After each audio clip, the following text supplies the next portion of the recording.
and I know what I'm talking about, but I don't ever sound like I do because I have to yell at people. It's a whole different. Good time, 20 seconds left in the half. Out of the shotgun again. McNeil waiting. Finally going deep, got Porter out there. Touchdown! What a catch! What a throw!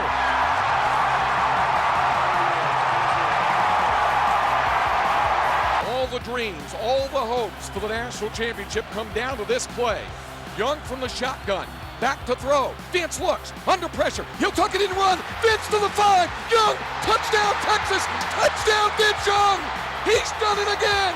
Vince Young has given the Longhorns the lead with 19 seconds to play in the game. And welcome everyone to Lone Star Yell Fight, where we're talking all things college football, Texas Aggies, Texas Longhorns, from the greatest country in these United States.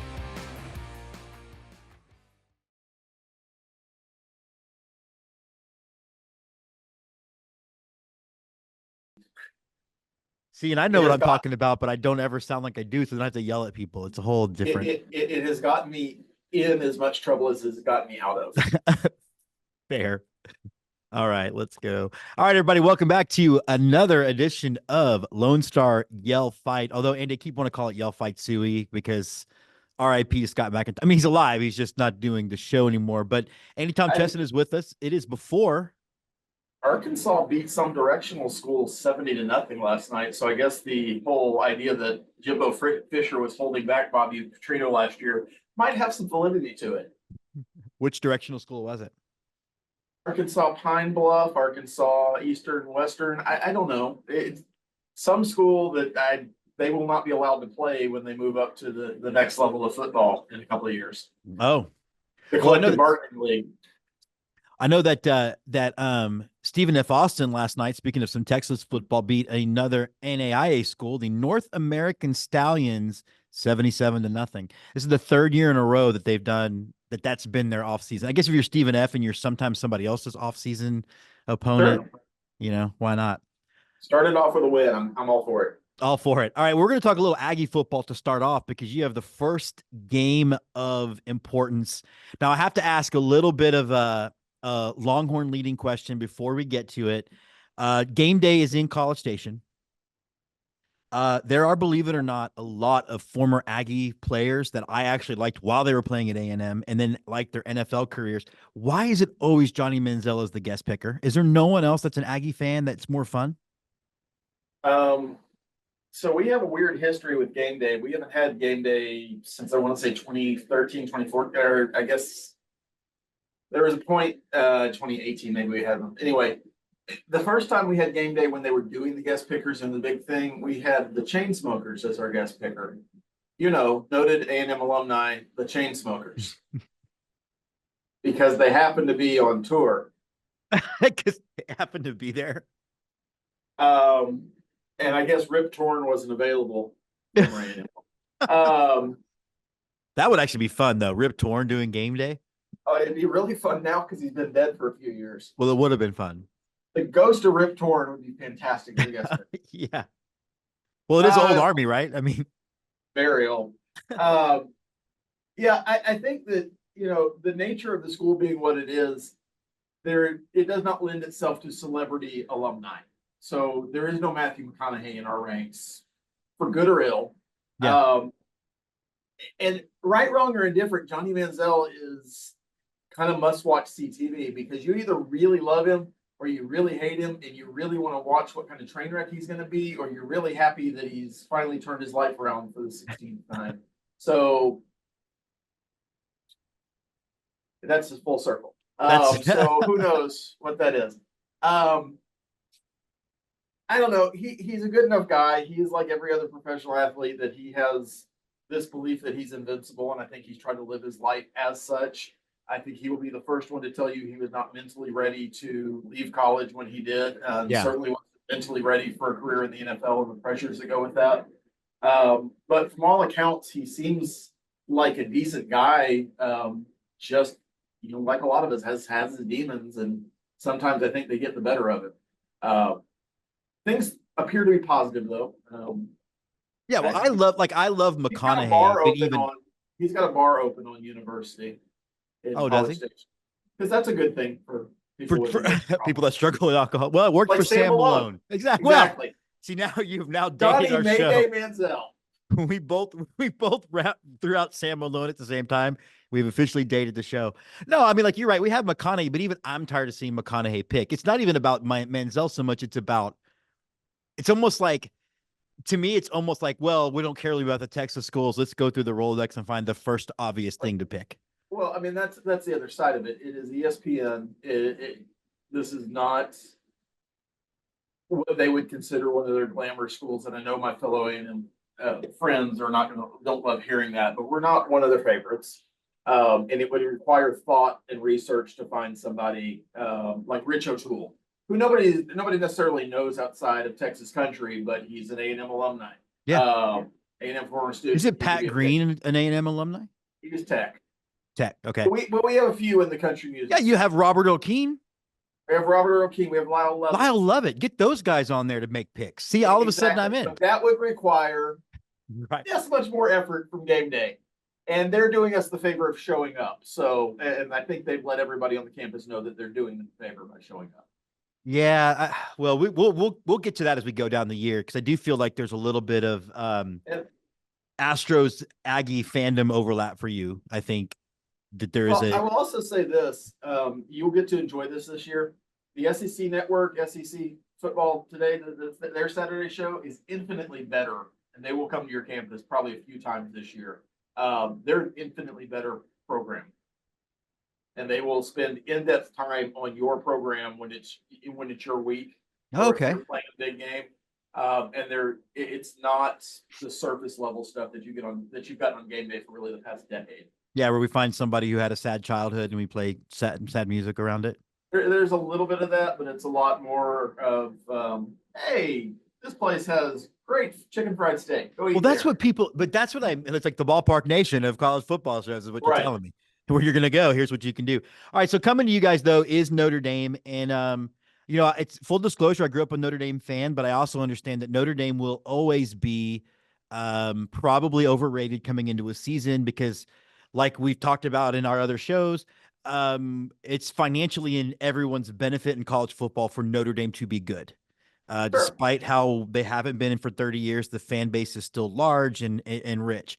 What are you looking for? I personally have Notre Dame in this game because I do think first game of the season, 12th man being what it is, but new coach, what are you looking for to see coming out of this game? I think these are two almost evenly matched teams. They both have really good defenses. At least they should coming into the season. We're on the in paper part of the season. Right. On paper, both have excellent defensive lines that are peppered with what should be top 3 round picks in the NFL. Both have really good secondaries. I think Notre Dame's got a better combo of two of their secondary players than A&M has of 4 good players. But as far as just across the board talent, and I think we're doing better at linebacker than we have been in a number of years. So defensively, both teams are solid. Offensively is where the questions come up, and they're for different reasons. A&M lacks in skill players, especially at the wide receiver position, and we're a little bit dinged up at running back because we've lost Ruben Owens for the year. We've got 3 good. We've got Le'Veon Moss, who is a great running back, and then 2 good running backs. Right. Ruben Owens was another great running back that we lost, so that creates a problem. One of those guys has to step up. It's a fairly deep room, but you don't like losing depth in a place where you really only carry 4 roster guys in what is college football today. Wide receivers are a little bit of an issue. Where Notre Dame is going to struggle is that they have a very dynamic quarterback in Riley Leonard, but their offensive line, one of the things to watch is that this is going to be maybe like a 21-14, 21-17 type game because their offensive line has 6 career starts among them. They're starting a true freshman and a redshirt freshman at left tackle and left guard, I believe, because they've had some season-ending injuries there. A&M, on the other hand, has a not great offensive line, but there's 101 career starts between the guys that are going to play. So there is a mismatch from a experience standpoint, and that matters in a close game. Right. I think it's going to be tough for Riley Leonard to run against a Mike Elko defense. I think it's going to be tough for A&M to get going against Notre Dame's defense, Marcus Freeman defense. But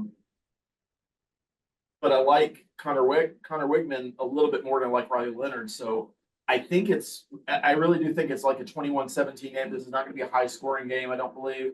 I'm going to say this, and it's going to end up being 54-45 because that's how college football works. But I think it's a low scoring game. The defenses are going to dominate, and it's going to come down to, let's say it together, special teams and who makes the most effort plays. But I also think special teams also I think that's also where you see a lot of crowd impact too. And I do think talking about something that close, I do think that's where having home field advantage, and which I do still believe home field advantage, at least that matters in college football, if it doesn't really matter purely anywhere else. I think especially when you're starting a true freshman at left tackle like Notre Dame is. Yeah. And this is not the reason they're going to win or lose a game, but that's a big deal to come out. I don't care how good you are. It is really hard as a 18-year-old freshman to stand in front of 100, what's going to be 102 plus, maybe close to 106 if I'm listening to the tea leaves right with standing room and all that. 106,000 people yelling against you. That is a big deal. It is intimidating. There will be a couple of false starts. I'd be amazed if there wouldn't. I wouldn't blame the kid if there was. But your rhythm with offensive line dictates a lot of what you can do on a football field. Sure. And like I said, these are going to be two good defenses going against two okay-ish offenses. So I just don't see a lot of scoring. But if you like defensive football, I think this is going to be a game you're going to want to watch. Yeah, to your point too, on the young left tackle, the fact is you get false starts. It means you're behind the chains, which means you're passing, which means now you're holding. I mean, you're right. It's not going to be fair to judge this kid based on this first game. Now, Mac Brown used to famously say, Andy, that any poll that comes out before October is not worth the paper it's printed on. But looking at the schedule, A&M really only has three ranked opponents left after this Notre Dame game. No, four. Yeah, three after this Notre Dame game. What are some of were you just taking a broad strokes look at this? Am I right or am I wrong? Texas, LSU, Missouri. That's right. Yeah. I keep seeing the 20 by our name and I get confused because I don't think that's real. Well, it's real until it's not. Any of those games that are not ranked, that you're like, you look at and you go, okay, that's a potential trap game. I think going to Florida in 3 weeks is a trap game. I don't think Florida is going to be an exceptionally good team, and I think their head coach is likely playing for his job this year because the results have not been great. They recruit really well. They've got talent, and they don't seem to be able to put it together on the field. And this is kind of a make or break year for that set of administration with Florida. But going to Florida, going to the Swamp on what's a 2:30 game in the afternoon on September 14th, it's, hurricane season. There's very likely to be rain and humidity and all that other kind of stuff. And the Swamp is a difficult place to play. That game concerns me. Auburn at the end of the year concerns me. If you flip-flop those two games, those are both road games, but if you flip-flop those two games, I'd feel a lot more comfortable at A&M's chance to win, because I think Auburn's got some things to work out. So I think they're going to be easier earlier in the year. I think Florida is going to be worse later in the year because I think they will have given up at that point. They're probably on track to another 5-7 type season. And they might not even have a coach at that point in the modern. Right. By the end of the season. Yeah. And a lot of A&M fans, we do lament that you talk about Johnny Manziel, but had the schedule actually played out the way it was supposed to in 2012, we probably don't lose to Florida because we wouldn't be playing them for the opening game of the year rather than playing Louisiana Tech or one of those type of schools. And so, woulda, shoulda, coulda, but sometimes the schedule lays out in your favor, and sometimes there's little bugaboos. I'm not worried about Mississippi State. I'm not worried about South Carolina. Those are the other true road games that we have.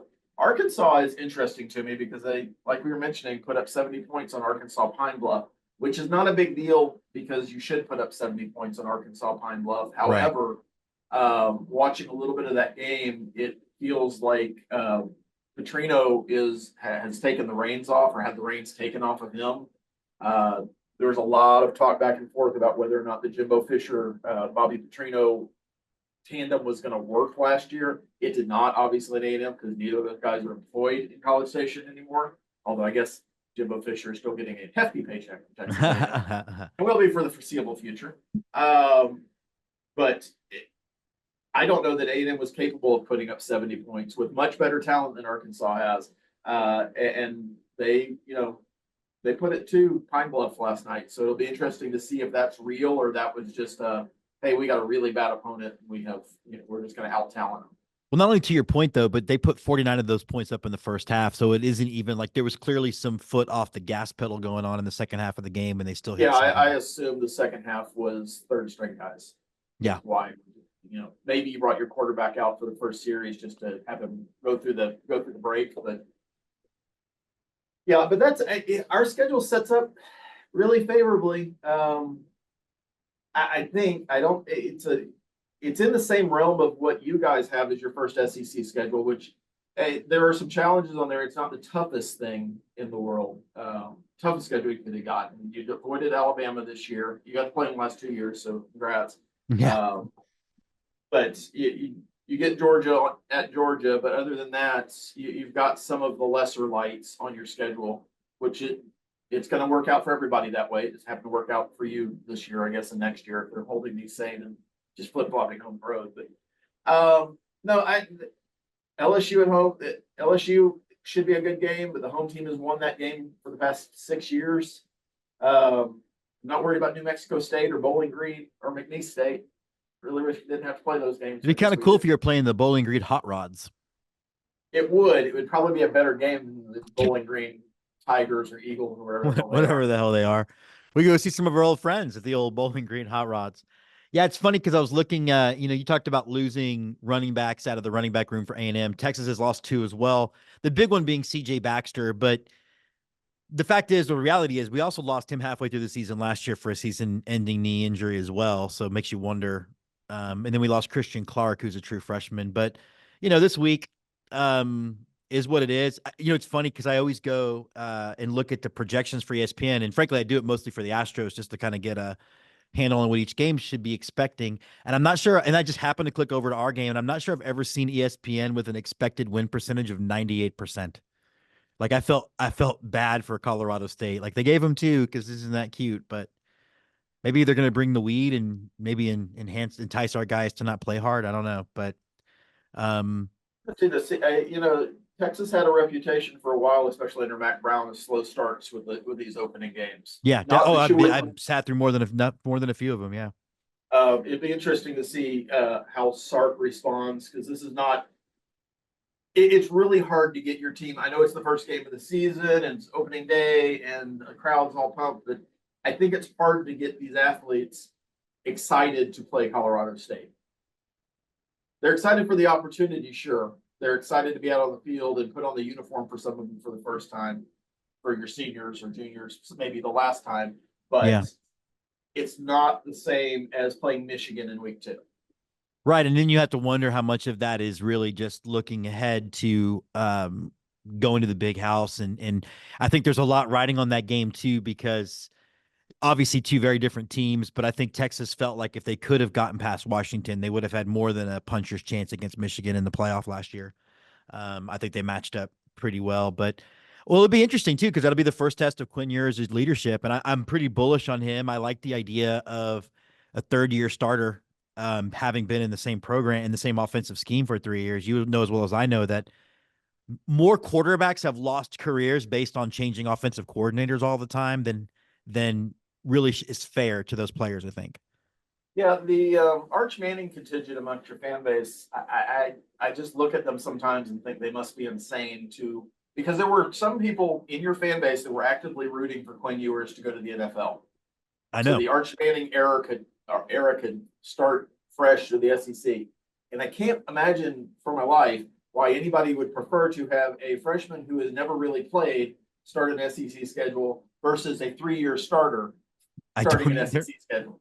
It didn't make sense to me. It doesn't make sense to me, but I guess that's fans. The most popular guy on your roster is usually your backup quarterback.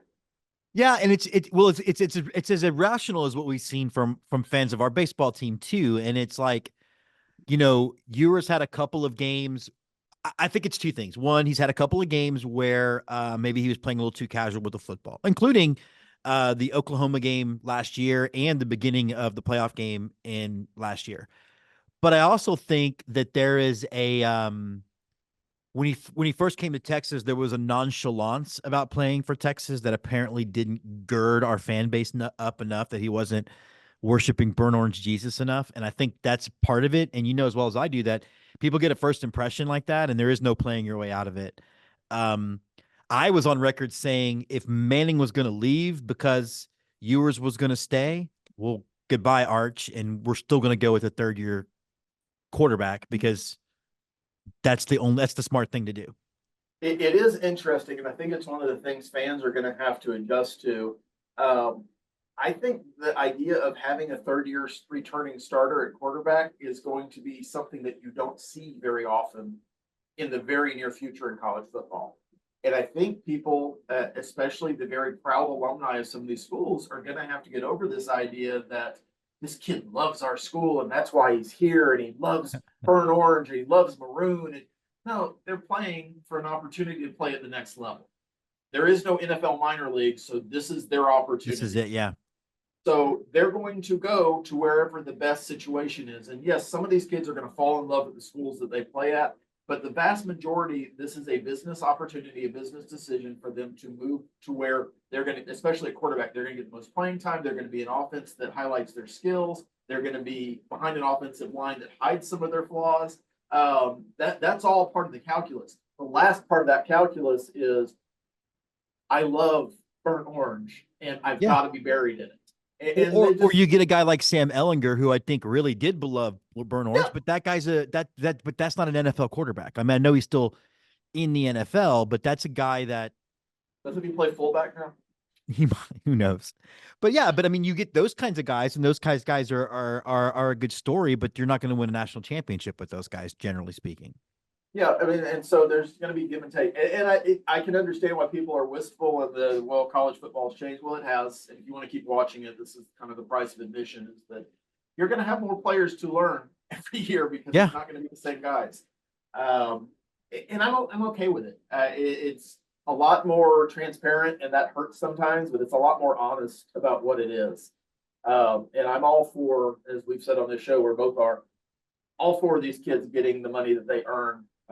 And the universities, especially going into next year where there's going to be revenue sharing, and truly understanding how much impact these guys are making for these schools financially, and starting to reap some of the benefits of that. Because we both know we were both of an era where if you knew an athlete, unless they were one of the privileged few, sometimes it was a struggle for them to eat meals. Yeah.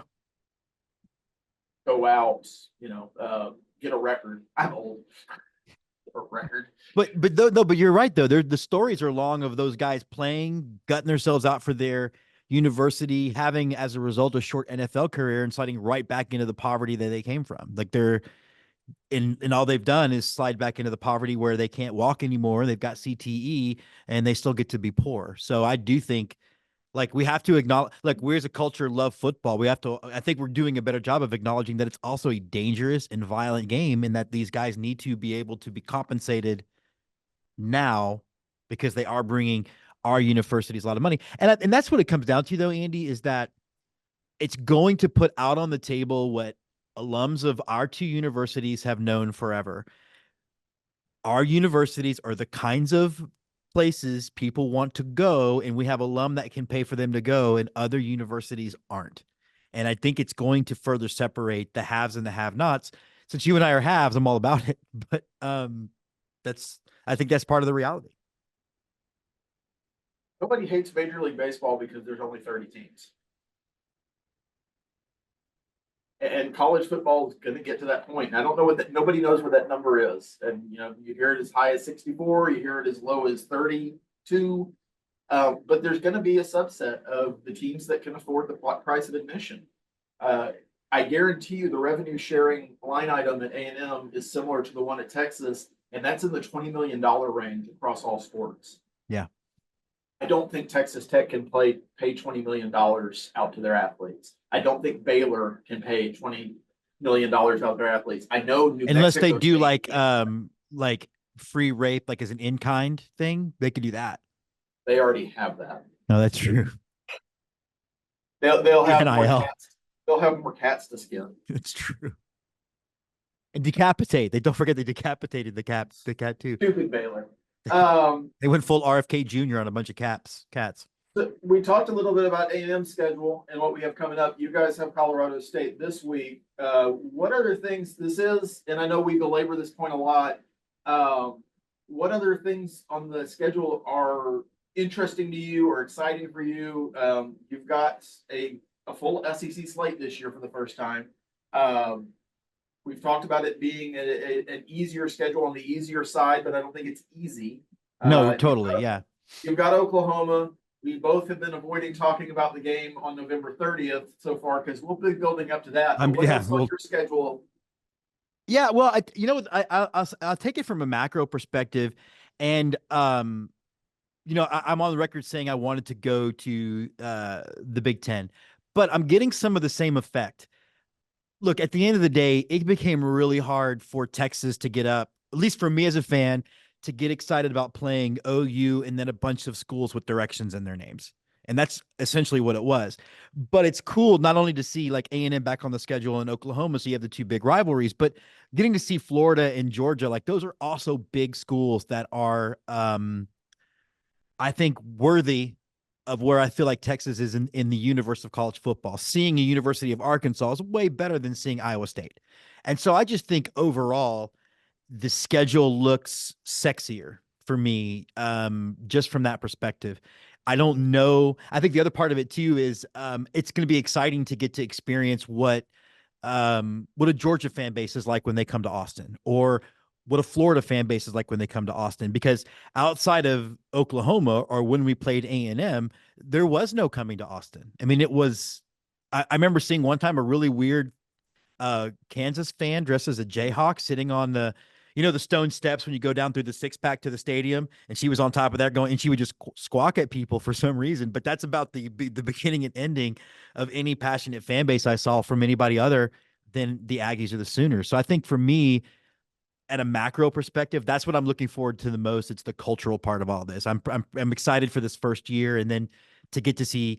I might even go to some road games just to see what some of these environments are going to be like. I've heard is it Ole Miss is the place you're supposed to go. So I'm going to take that trip the first time Texas goes. So that's what I'm mostly looking forward to. It's interesting. I assume Nashville, y'all play Vanderbilt Halloween weekend. So Vanderbilt, that'd be a fun road trip to go to Nashville. You're going to win the game. Yeah. So there's no pressure there. Maybe I can hit on some drunk bridesmaids at 10 a.m., huh? But, you get on a bus with a bunch of bridesmaids. Why wouldn't you? Too late for a baseball game. But, yeah, it's interesting. You get Arkansas back. And, as much as we like to poke fun at each other, you guys have at least three fan bases that you're enemy number one. A&M being one of those, Oklahoma being one of those. But Arkansas is right up there. Arkansas really, really hates you guys. I don't know why. Is it because of Nixon? Is that why? It could be. I mean, it is. Honestly, it is because of 1969. It is because of 1969. But they got long memories in Fayetteville, and that I think that's going to be an interesting game going into Arkansas. They might be completely depleted by that point because that's towards the end of the season. Kentucky is a tougher team than they seem to be. You get them at home, so it should be a win for you. But that's another Stoops brother, right? Out there, is that yes, Mark? That is former A&M coach Mark Stoops, former Aggie head coach Mark Stoops. What was your favorite memories of the Mark Stoops era of A when I he got left? on an airplane and then I turned around midair. Midair. I was told not to come. Can I get the internet, please? All right, I'll turn the internet off. Please turn the plane around.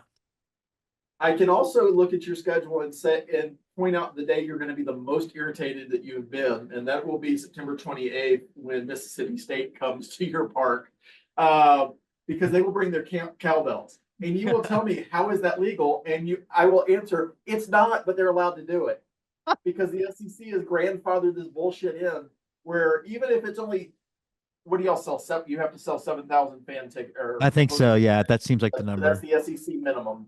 So you'll have, let's say, 10,000 people from Mississippi State. They will all have cowbells. And if you have the misfortune of being anywhere near any of these people, you will have tinnitus by about the third quarter. And if you think that's bad in your home stadium, oh my God, Starkville is worse because it's a full It's not a big stadium, but it's a full stadium of this nonsense that the SEC continues to allow because, well, it's always been that way. So we didn't want to take their cowbells away from them. Well, we already took away racism. We got to leave them with something. I mean, they don't even get to be the only maroon school in their conference anymore. I mean, it's been a blow. So they have this big thing about true maroon, but they're obnoxious. So I'm just knowing you, that will be the fan base that irritates you the most. So are there any other, like, looking at the schedule, right? Are there any others that, like, again, y'all been doing this for what, 12, 15 more years than we have. What are some of the other fan bases that like, have you done the Ole Miss game? I know everybody's talked about the hottie toddy thing. Like, apparently that's a great time. I got to imagine Georgia when would you be get fun. a minute, we'll do a little callback. When you get a minute, go to YouTube and look up Mess in a Red Dress. Okay. And anybody listening can do that as well. You'll get a good idea of what the Grove is like pregame. Ole Miss is a fun time. You're very much in Mississippi, so keep that in mind. Get out of town before the sun goes down. But I think that Georgia, and again, we get a lot of the same things that you experience just on a bigger scale with the Big 12. The alumni are mostly reasonable. The T-shirt fans are insane. Tennessee is a great example of this. I can have very rational discussions with somebody who went to the University of Tennessee about their football program. But if you go into a diner in bumfuck Tennessee, somewhere between Nashville and Knoxville, next to a Cracker Barrel, because they're all fucking next to a Cracker Barrel in Tennessee, you will get opinions about everything that's wrong with your school, and up to and including why you're not UT and what color orange. I cannot wait for that. But that won't come from the alumni. That will 100% come from the, I ain't never been to the campus, but I'm a goddamn volunteer. I absolutely cannot wait for that, actually. I guess the last thing that I want to talk about really quickly then is just, I guess, because now we're dealing with a lot of Longhorn fans who have never gone to College Station for a football game, right? Like, now we're talking about 12 years.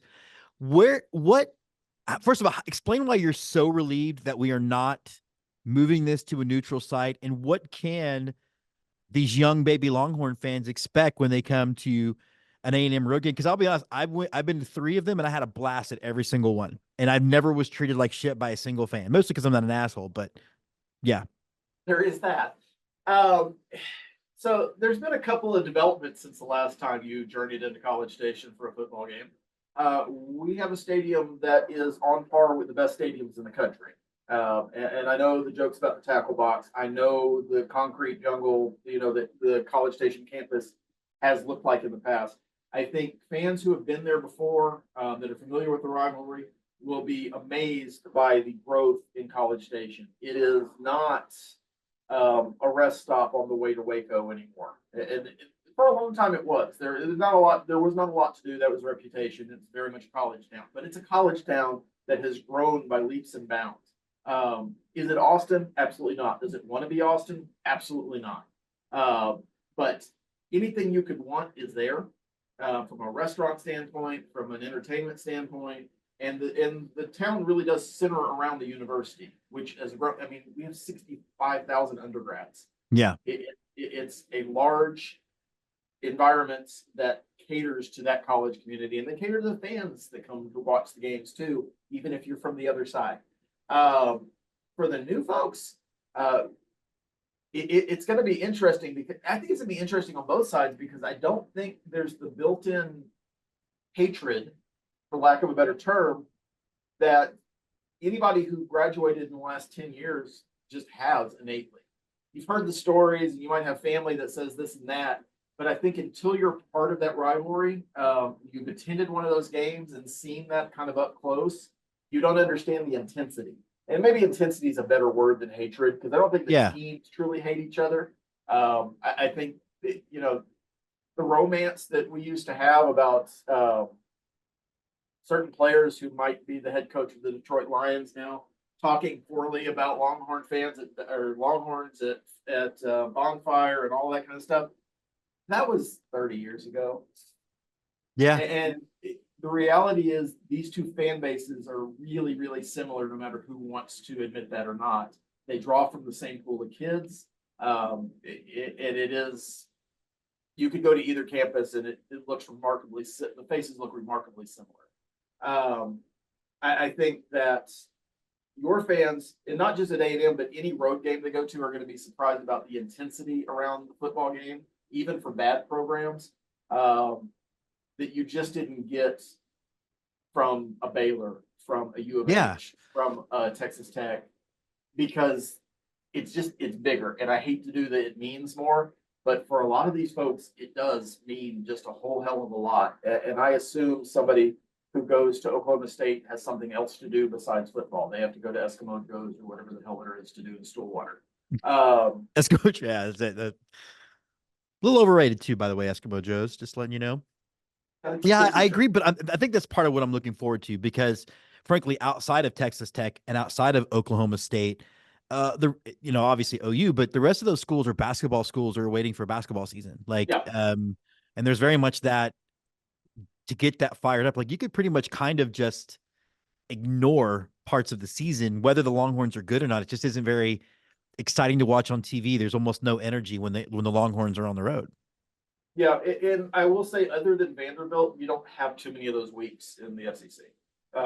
Kentucky is a very competitive team and obviously their focus of their school is basketball, but they're a very competitive football team, especially if you have to play them at home. And you think about the middle. The middle of the SEC is as good as the top of the Big 12 now. Yeah. Well, that's what actually going to be the last thing I want to talk to you about, because, and I know we're a little over time, but we've got to, so we've talked a lot about how, like, college football is going to evolve and merge, and we're going to see something different. It's funny to me, and I'm only making a little bit of fun of our friends that are U of H fans that we see on Twitter for our favorite baseball team. But do they recognize that they're basically back in a mid-major? Like, that's not really a major conference anymore. And for all the legacy, it just isn't. So, living in Houston, I can tell you they don't recognize it at all. They're in the Big 12. Well, that wraps us up, folks. They're in the Big 12, and it's a lot like the people who used to be in the Big East, I guess, for basketball, that would hold on to this idea that, well, we're a Big East school and that matters for football, and it just doesn't. I think the Big 12 is going to be a really fun league to watch. I don't think it's going to be at the tier of, and I don't think there's anybody really arguing this outside of Big 12 schools. It's not going to be on the level of Big 10 football. It's not going to be on the level of SEC football. Those two leagues are still going to draw the vast majority of talented athletes. And I'm talking in the 80th, 90th percentile of talented athletes to their programs, because they are the schools that prove they can get kids in the NFL.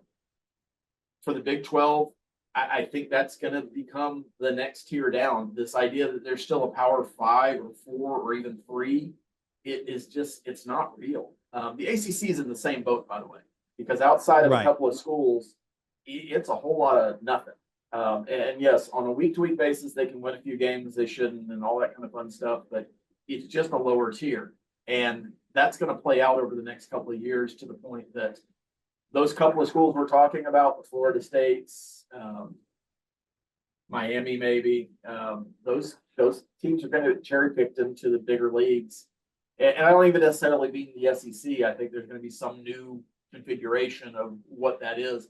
But when we talk about the schools moving to a next tier, there's going to be a finite amount of those. And then there's going to be the next group. And I think those are the groups that are in your bowls. Those are the groups that are going to the Beef O'Brady Bowl. And that's how you maintain that part of college football. Which I think should be maintained. I'm on the record of more football is better than none. But the big boys are going to be playing in the playoffs. And one group of 5. And I think that's the reality for a U of H fan, is that they're going to be one of those group of 5 schools sooner rather than later. This year it sets up that it's an equal conference championship, but not all things are equal. Yeah. And I guess I have a question for you. What new hairstyle, facial accoutrement does Quinn Ewers demonstrate this year? Because initially it was the mullet, And then last year he took it seriously and got a haircut, and then he shaved. So this year, what are we going? Magnum PI mustache? No, I don't know that we're going mustache. I think we're going to stay shorter hair. And I do think the mullet might have been not the best first impression for the people down here in Austin, Texas. If we talk about why people just don't like him irrationally, that might have been it. That's a And I very think Ohio State. That's a very Columbus, Ohio. it's very, haircut. yeah, it's also very high school student post pandemic, if we're being completely honest. But I also think maybe he can grow a full beard now. So maybe we'll get like a constant 5 o'clock shadow thing as opposed like to a the Ryan George Bush Fitzpatrick patchy sort of- thing. Like a Ryan Fitzpatrick sort of thing. Yeah, I yeah. have a good beard, not Yeah. the whiskey. We might not see that until Dan October. Fouts. You want to go full Dan Fouts? I Yeah. want him to put on 40 pounds of just guts and have a full beard and look like he's got a 6-pack while smoking while throwing football. And slinging it all over the yard. Yeah, I would like that too. I also thought we might as well get this out of the way. Who's your pick for Pac-12 conference champion? Is it going to be Oregon or Oregon State, excuse me, or is it Washington State? I don't know. Is it Ducks or whatever Washington State is? Gonna flag. I'm gonna go with the Ducks because St. Pius colors. I've got no other reason. Unfortunately, Andy, there are only two teams in the Pac-12 now, and they are Washington State and they are Oregon State University. So flip your Ducks coin. or okay, Beavers. Yeah, I always like Beaver, so that's a good place I think to end it. I am Jim Christopher Hook'em Horns, and this is our favorite Aggie, Andy Tom Chesson. Go ahead and throw us a gig'em as we end the show. All right. Well, stick with us. We'll be back next Friday. Also, Andy, I know we're gonna stop the show in basketball season because it's time for that, but I'm actually incredibly excited about college baseball season and for being even though I don't know we're going to be very good, but the idea that being in a really good baseball conference also has me fired up. So Hey, you've got a great coach, and I've said this before. He can work where he wants to work, but that's gonna be a really interesting series. it is. I think maybe you and I should take the week off of that one, probably. Well, I hope that we're not going to do this nonsense. I know we're going to talk about this more at some point, but I hope we're not going to do the nonsense of one game in Austin and 2 games in College Station or vice versa, because that's how the Big 12 used to handle this. Oh no. Give us a no. I want a full series in Austin or a full series in College Station. I don't know if the schedule's out yet, but if that's in College Station, which I hope, for selfish reasons and just for the pure drama of it, it is. Yeah. I will pay whatever I have to pay to be at least at one of those games. I will. I'll pay to be there with you, and we'll make sure there's enough DPS to get slosh in and out of that place. All right, Andy, we'll be back next week. Until then, good luck to the Aggies this weekend. Hook 'em horns from me. We'll talk to you soon.